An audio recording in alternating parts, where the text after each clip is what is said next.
First, consciousness is withdrawn from the senses. The dying no longer hear or see what is going on around them.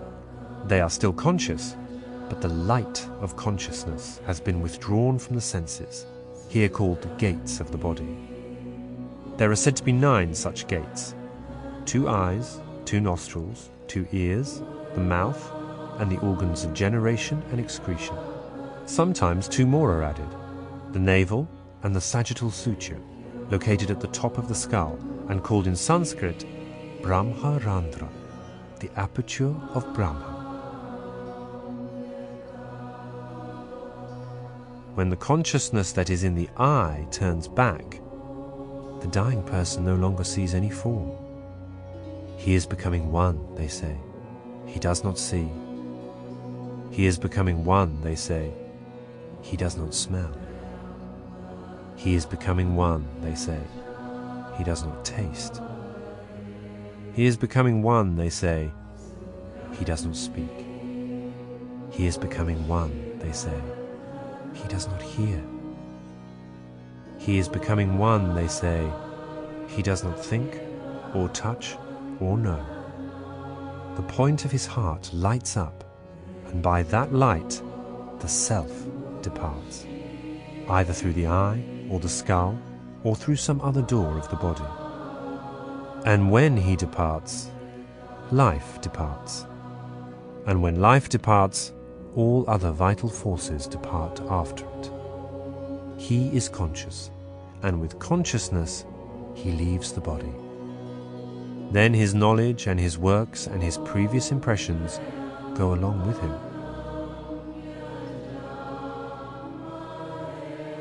If prana leaves the body through the Brahmarandhra, there will be no rebirth. That is, the dying person will enter samadhi at the time of death. In samadhi, prana is withdrawn from lower levels of awareness to rush upwards to the 7th center at the crown of the head.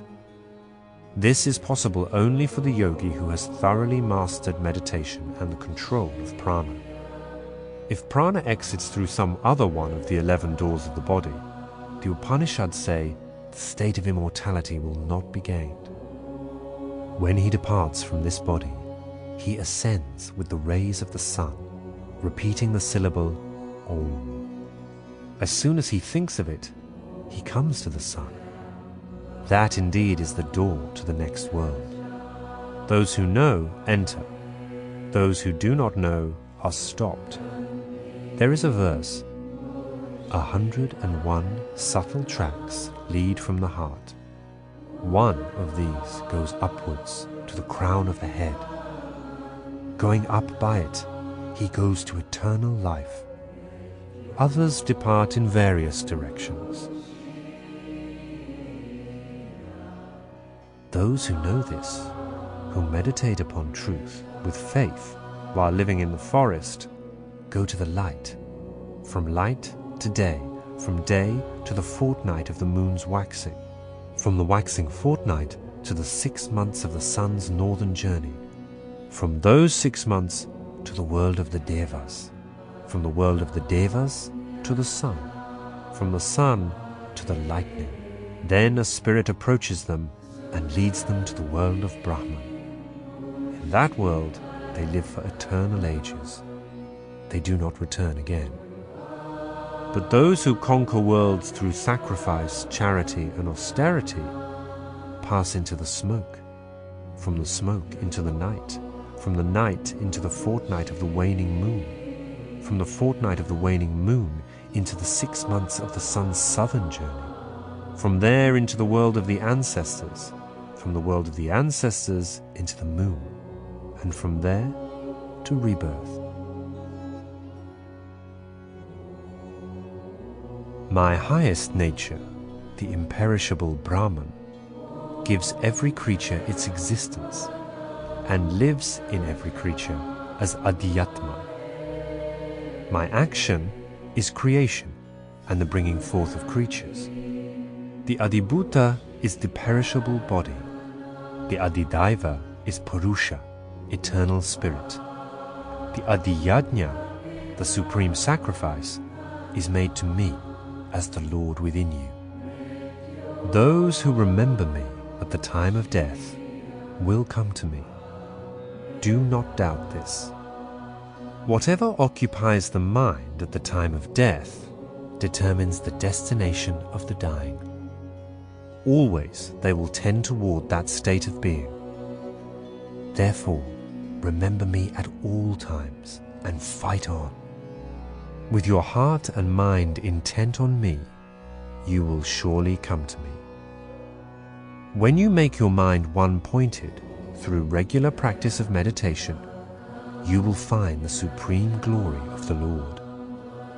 The Lord is the supreme poet, the first cause, the sovereign ruler, subtler than the tiniest particle, the support of all, inconceivable, bright as the sun, beyond darkness. Remembering him in this way at the time of death, through devotion and the power of meditation, with your mind completely stilled and your concentration fixed in the center of spiritual awareness between the eyebrows, you will realize the Supreme Lord. I will tell you briefly of the eternal state all scriptures affirm, which can be entered only by those who are self-controlled and free from selfish passions. Those whose lives are dedicated to Brahman attain this supreme goal. Remembering me at the time of death, close down the doors of the senses and place the mind in the heart. Then, while absorbed in meditation, focus all energy upwards to the head. Repeating in this state the divine name, the syllable Om, that represents the changeless Brahman, you will go forth from the body and attain the supreme goal. I am easily attained by the person who always remembers me and is attached to nothing else. Such a person is a true yogi, Arjuna. Great souls make their lives perfect and discover me. They are freed from mortality and the suffering of this separate existence. Every creature in the universe is subject to rebirth, Arjuna, except the one who is united with me. Those who understand the cosmic laws know that the day of Brahma ends after 1,000 yugas, and the night of Brahma ends after 1,000 yugas. When the day of Brahma dawns, forms are brought forth from the unmanifest. When the night of Brahma comes, these forms merge in the formless again.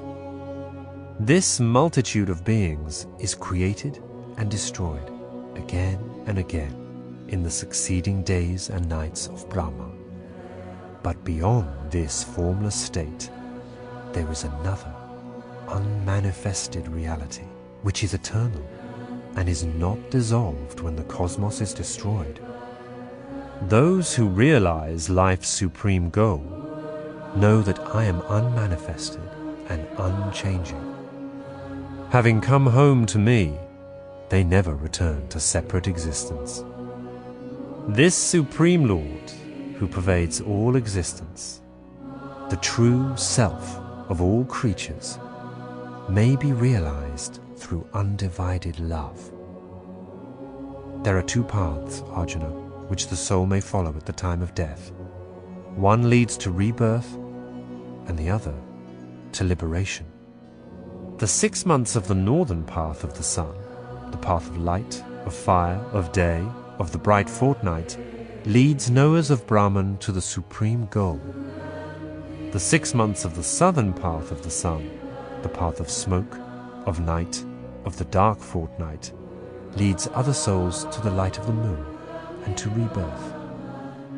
These two paths, the light and the dark, are said to be eternal, leading some to liberation and others to rebirth. Once you have known these two paths, Arjuna, you can never be deluded again. Attain this knowledge through perseverance in yoga. There is merit in studying the scriptures, in selfless service, austerity, and giving.